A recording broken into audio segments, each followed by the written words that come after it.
जसप्रीत बुमराह, मोहम्मद शामी और सिराज, क्या आने वाले मैचों में ये तिकड़ी एक बार फिर से दिखाई देगी और एक बार फिर से ये तिकड़ी अहम भूमिका निभाएगी मैच जितलाने? हमारे साथ हमारे क्रिकेट एक्सपर्ट और हमारे editor in chief Rajiv Mishra हमारे साथ मौजूद हैं। राजीव, मेरा सवाल इसलिए क्योंकि ये तीन बहुत ही तगड़े बॉलर साबित हुए हैं अभी तक की पिचेस पे। क्या अब जो आने वाले मैचेस हैं उन पिचेस पे भी ये फेवरेबल होंगे हमारे लिए खिलाड़ी?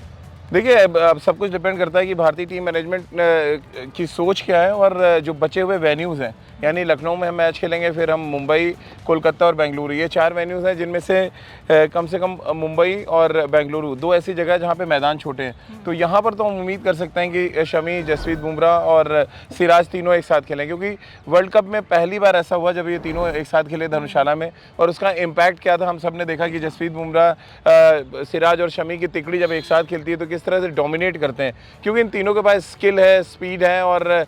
वो सामने वाले बैट्समैन के खिलाफ अलग अलग तरीके से रणनीति बनाते हैं। खासतौर से मोहम्मद शमी को आपने देखा होगा, धर्मशाला के मैदान पर उन्होंने 5 विकेट लिया और बिल्कुल न्यूजीलैंड की बल्लेबाजी को तहस नहस कर दिया, और ख़ासतौर से जो उनकी सीम पोजीशन होती है वो बहुत क्लास होती है, और इसी वजह से वो अक्सर वर्ल्ड के तमाम बल्लेबाजों को परेशान करते हैं। हम न्यूजीलैंड की बात कर लें, जिस तरह का उनका टॉप ऑर्डर था, उनको अगर उन्होंने झकझोर दिया तो आप अंदाज़ा लगाइए कि अभी इंग्लैंड से मैच खेलना है, दक्षिण अफ्रीका है, श्रीलंका और उसके बाद नेदरलैंड्स। तो ये 4 टीमें हैं और उनके खिलाफ अगर जिस तरह का फॉर्म दिखाया, वैसे में टीम मैनेजमेंट एक बड़ा चैलेंज भी है तमन्ना कि उनको कैसे आप ड्रॉप करेंगे, क्योंकि अगर एक गेंदबाज 5 विकेट लेके आ रहा है, सिराज और बुमराह आपकी इनिशियली पहले पसंद थे, तो फिर आप उनको कैसे ड्रॉप करेंगे, ये भी एक बड़ा सवाल होने वाला है। और वाकई अगर इनकी तिकड़ी को नहीं खिलाया गया और खुदा न खास्ता वैसा प्रदर्शन नहीं दिखा इंडिया का जैसा अब तक दिखा है, तो टीम मैनेजमेंट के ऊपर सवाल उठना शुरू हो जाएंगे। बिल्कुल उठना शुरू हो जाएंगे। देखिए, जब अब क्या दिक्कत आ गई है कि अगर आप शमी को ड्रॉप करते हैं, जैसे मान लीजिए लखनऊ में आपने शमी को ड्रॉप किया और आप शार्दुल ठाकुर को ले आते हैं बैटिंग स्ट्रॉन्ग करने के लिए, फिर प्रॉब्लम आएगी कि अगर विकेट्स नहीं मिलते हैं देन आप कटघरे में खड़े कर दिए जाएंगे कि 5 विकेट पिछले मैच में गेंदबाज ने लिया, पीछे हाँ आपने उसको ड्रॉप कैसे कर दिया। तो देखिए, ये एक अच्छे साइन भी है इंडियन टीम के लिए, कंपटीशन बढ़ा है और कंपटीशन बढ़ने से रिजल्ट्स आपको और बेहतर आते हैं। और शमी ने भी इस बात का जिक्र किया कि जब हम तीनों एक साथ खेलते हैं तो एक दूसरे को कॉम्प्लीमेंट करते हैं और हमारे बीच में बहुत हेल्दी कंपटीशन है। तो ये एक अच्छे साइन है जब हम इस तरह के क्रिकेट खेलते हैं जहां पर तीनों bowlers back to back dominate करते हो, तो मुझे लग रहा है एक अच्छे साइन होते हैं। और मुझे लग रहा है कि इस वर्ल्ड कप में अगर आप बेस्ट फास्ट बॉलर्स की तिकड़ी देखें, मतलब किनके पास बेस्ट फास्ट बॉलर्स हैं, उसमें मुझे नंबर 1 पर भारतीय टीम नजर आ रही है। और वाकई ये बहुत बड़ी चुनौती होने वाली है टीम मैनेजमेंट के लिए कि आखिरकार इन तीनों को उसी तरीके से रखा जाए। लेकिन अगर हम विनिंग टीम की बात करें तो उसके साथ कोई छेड़छाड़ नहीं किया जाता है, तो ऐसे में माना जा रहा है। देखिए, विनिंग टीम के छेड़छाड़ आप करेंगे अपोनेंट टीम को देख के। अब लखनऊ का ट्रैक की बात करें या कोलकाता की बात करें या हम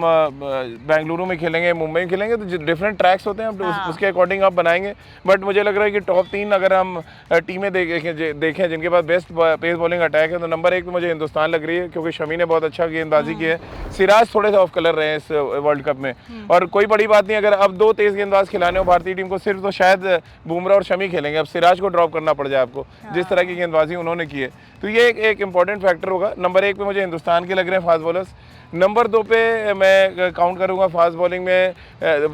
ऑस्ट्रेलिया को, क्योंकि ऑस्ट्रेलिया के तेज गेंदबाजों ने रिसेंटली अच्छा किया है। और उसके बाद नंबर 3 पे मैं न्यूजीलैंड ने जिस तरह की गेंदबाजी की है। तो ये मेरे टॉप 3 टीमें हैं जिनके पास पेस बॉलिंग अटैक बहुत शानदार है। बिल्कुल, यानी कि ये तिकड़ी जो है वो कारगर तो साबित हो रही है, लेकिन आगे आने वाले दिनों में दिखती है या नहीं दिखती, ये टीम मैनेजमेंट के ऊपर भी बड़ा सवाल है और ये दर्शकों के जहन में भी बहुत बड़ा सवाल होगा, क्योंकि जिस तरह से इन तीनों को हमने देखा है, खासतौर पर मोहम्मद शामी की बात करें तो एक इतना इंपॉर्टेंट मैच जो न्यूजीलैंड के खिलाफ था, उन्होंने 5 विकेट्स ली और सबका दिल उन्होंने जीत लिया। तो ऐसे में अब इन तीनों में से कौन हमें दिखता है, तीनों साथ में दिखते हैं या फिर नहीं दिखते हैं, इसके पीछे जो फैक्टर्स हैं वो बहुत रिस्पॉन्सिबल हैं कि आपके ओपोनेंट टीम कौन सी है, पिच कैसी है, कौन से पिच जो है वो कौन से प्लेयर को ज़्यादा फेवर करेगी। ये तमाम पहलुओं को मद्देनज़र रखते हुए ही आगे जाके पता चलेगा कि आखिरकार कौन सी प्लेइंग 11 बनने वाली है। फिलहाल हम यही उम्मीद करते हैं कि आने वाले जितने भी मैचेस हैं, जिस भी टीम के साथ है, जिस तरह से विजयरथ भारत का चल रहा है, वो इसी तरह से चलता रहे और इस पर लगाम बिल्कुल ना लगे, बल्कि तेज़ी से भागता रहे। तो क्रिकेट ज्ञान पर आप तमाम अपडेट और मैच की एनालिसिस देखते रहिए राजीव मिश्रा के साथ, क्योंकि यहाँ मिलता है क्रिकेट का असली ज्ञान।